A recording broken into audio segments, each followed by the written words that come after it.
This is Barbara Elistad with the Mesquite Citizen Journal, and we are here today with Niger Innis, who is a Republican candidate for the primary election in June in the 4th Congressional District in Nevada.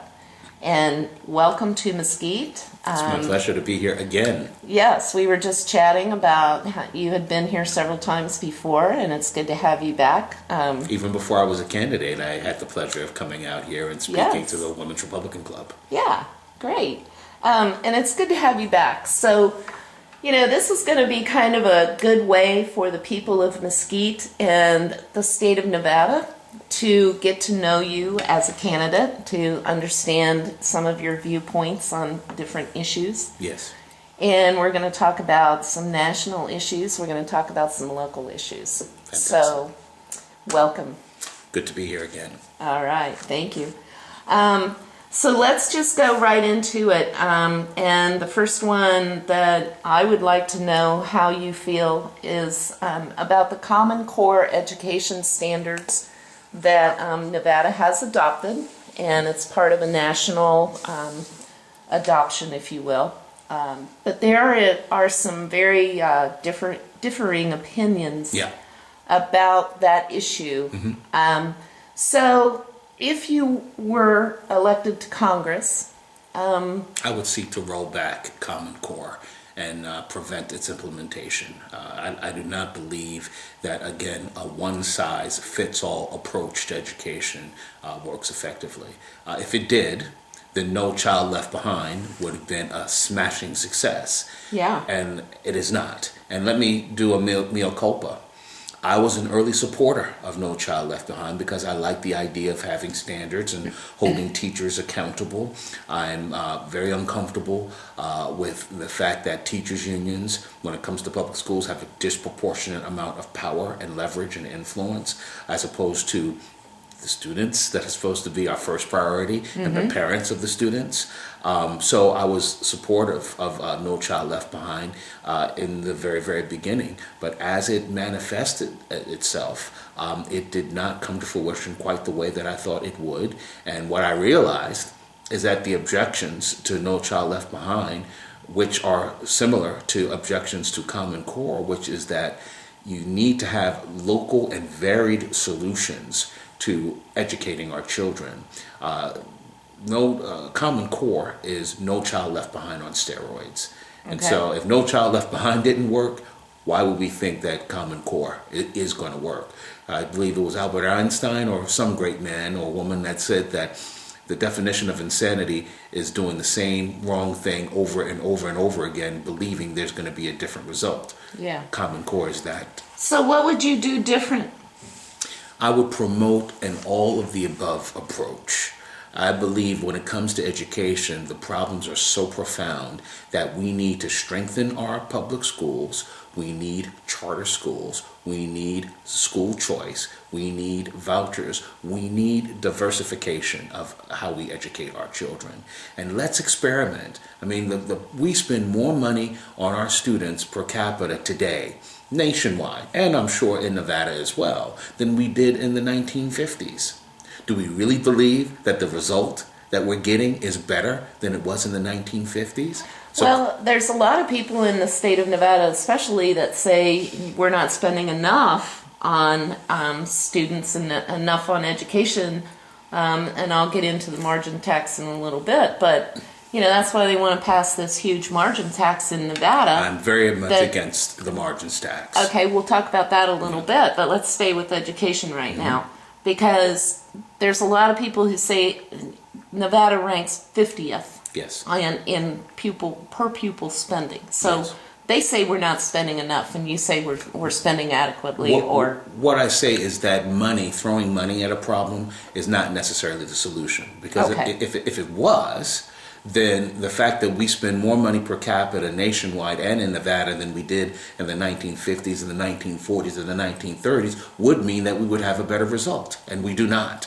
Andrew Agassi, one of my programs would be to make life easier for people that want to be creative. I mean, there are a lot of decent Americans out there. Mm-hmm. There are a lot of, quite frankly, good business people that say, if I could get a good school in the inner city or in a rural community where there are some working class folk that have needs of getting their children properly educated, I'll invest in opening up a charter school. I'll invest in opening up a private school that can service these underserved communities. But the bureaucratic red tape, in order to go through that process, and the government largesse against it and stopping that from coming to fruition, is too overwhelming.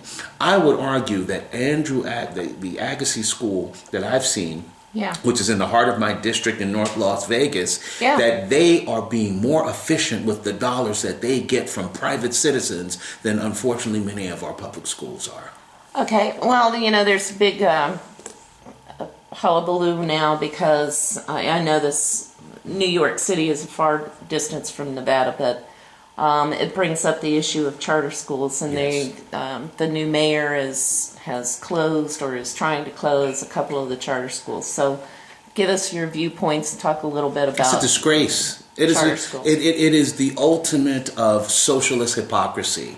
The new mayor is a socialist. The new mayor talks about how he is against income inequality.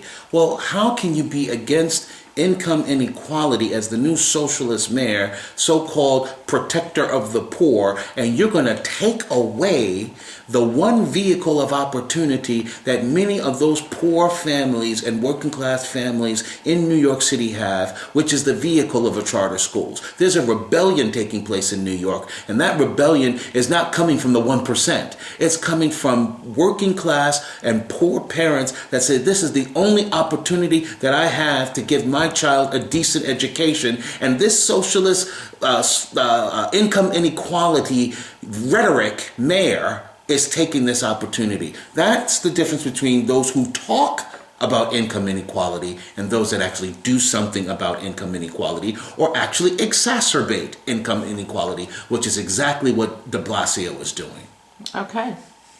Let's kind of stay on the social issues then for a little bit. You just talked about income inequality. The Mesquite Citizen Journal ran a poll. We do every week. We run a poll about a different issue. And 2 weeks ago, we ran a poll that says, what is the best way to solve income inequality? Is it through the independent person, or is it through the government? You want me to answer that question? What would your answer be to that poll? That's not even close. What is your Well, if I was given those solution? two choices, I would say absolutely it's the independent person. I mean, look, the proof is in the pudding. Don't believe me. The proof is in the pudding. The only person that talks about income inequality more than the socialist mayor of New York, Bill de Blasio, is the European socialist mayor, President Barack Obama, who talks about income inequality excessively. Yet, if you look at income inequality in 2009, when he came into power, and today, in 2014, it is worse. It is exacerbated. They're making record profits on Wall Street, and God bless them for making record profits on Wall Street. I don't have a problem with that. I'm part of that. You're part of that. Good for you. Congratulations. I'm not making record profits, but I have stock on Wall Street. So. But at the time that investors are making record profits in the whole on Wall Street, the incomes of working class Americans, of middle class Americans, has stayed flat. Income inequality, with all the big talk from Washington, D.C., with all the big talk from Harry Reid, from Nancy Pelosi, from President Obama, from Stephen Horsford, for all their rhetoric about income inequality, their big government trickle-down policies have exacerbated income inequality. So now that it is worse than it ever has been. The reality about income inequality, the solution of income inequality, is a growing society, a society that is vibrant economically, that is free economically to prosper, so that job creators and entrepreneurs can come into a marketplace, a town, a city, a state with a particular idea, invest in that idea, and not get punished if they make a profit, not get punished if they're doing well. Liberty is the solution to income inequality, because you can only get a job if there are jobs being created. The biggest job creator in our country is not the federal government. It's not Washington, D.C. It's not Carson City. It is small businesses. Yet small businesses are suffocated by overregulation and by taxes that don't hit the so-called 1%. They hit the small businessmen. The taxes don't hit the rich. They hit those of us that want to be rich.